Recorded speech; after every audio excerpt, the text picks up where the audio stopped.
Nama saya Hidayah Muflikarani, NIM 203190245. Di sini saya akan menjelaskan tentang konsep diri.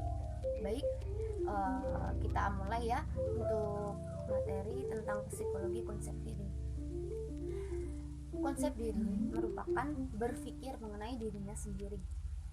Berpikir mengenai dirinya sendiri adalah aktivitas setiap manusia yang tidak dapat dihindari.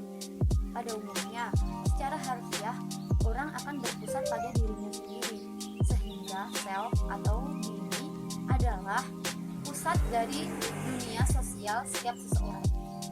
Sementara, seperti yang telah kita ketahui, faktor genetik memainkan sebuah peran terhadap identitas diri atau konsep diri, yang sebagian besar didasari pada interaksi dengan orang lain yang dipelajari dimulai dengan anggota keluarga terdekat, kemudian masuk ke interaksi dan dengan mereka yang ada di luar keluarga atau lingkungan.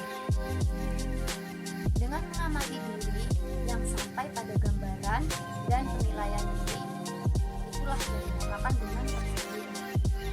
Dapat disimpulkan bahwa konsep diri adalah gambaran, pandangan, pikiran, dan perasaan mengenai diri sendiri dan pandangan diri di mata orang lain yang meliputi keyakinan fisik, psikologis, sosial, emosional, dan prestasi yang mereka capai. Jadi konsep diri adalah pemahaman mengenai diri mencakup komponen fisik, sosial, emosional, dan kejiwaan atau psikologis. Selanjutnya, proses pembentukan konsep diri seseorang itu dibentuk melalui faktor internal dan faktor eksternal dari beberapa unsur. Komponen dari konsep diri terbentuk atau terbagi menjadi dua, yaitu komponen kognitif, yaitu berupa pengetahuan individu tentang keadaan dirinya. Misal, seseorang itu dapat menjelaskan siapa saya dan memberikan gambaran tentang diri saya sendiri. Contohnya, saya ini merasa bodoh, saya ini merasa pintar, seperti itu. Dan gambaran itu akan membentuk suatu citra bagi dirinya sendiri, bagi diri mereka sendiri. Untuk yang kedua, yakni komponen afektif, yaitu suatu penilaian individu terhadap dirinya sendiri. Penilaian ini akan membentuk penerimaan terhadap dirinya sendiri serta penghargaan terhadap dirinya sendiri.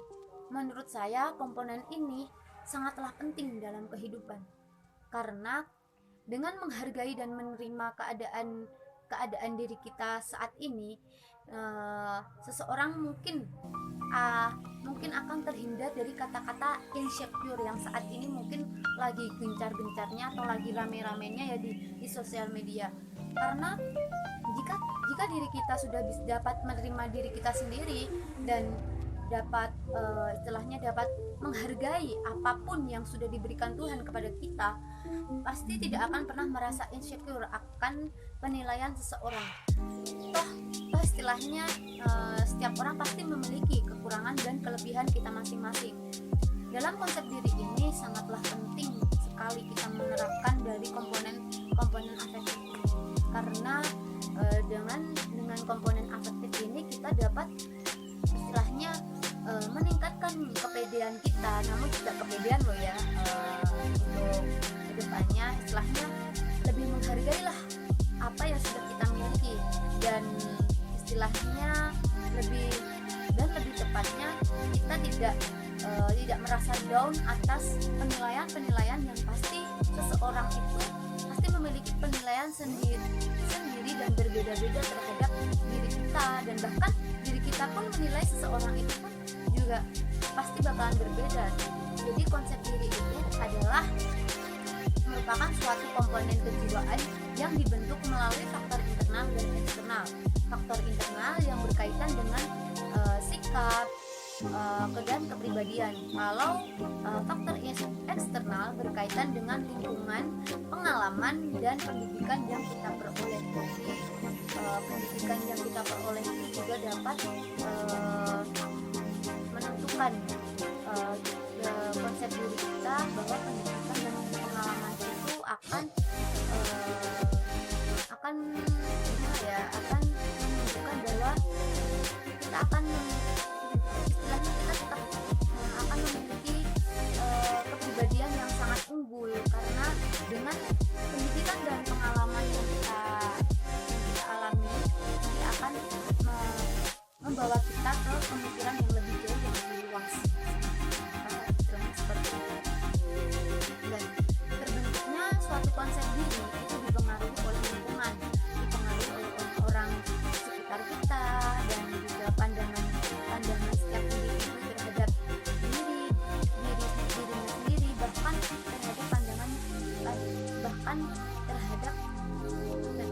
pandangan terhadap orang lain. Makanya konsep diri yang tepat akan membantu anak untuk mengenali dirinya dan merupakan alat kontrol bagi perilaku anak.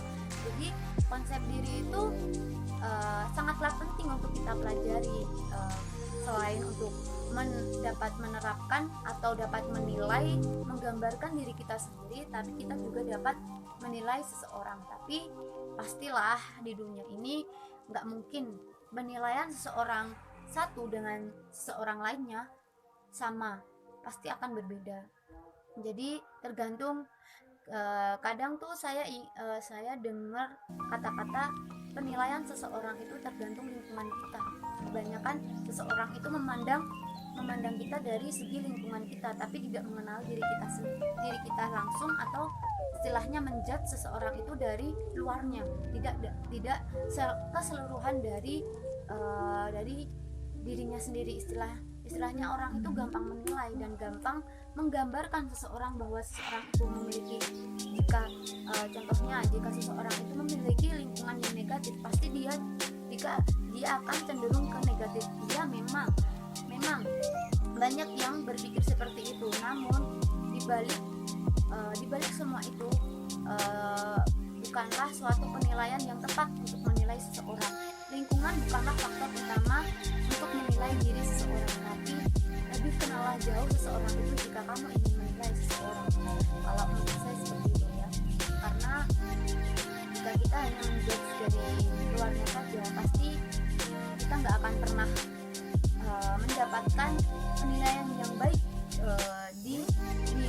dari segi pandangan orang. Pasti seseorang itu akan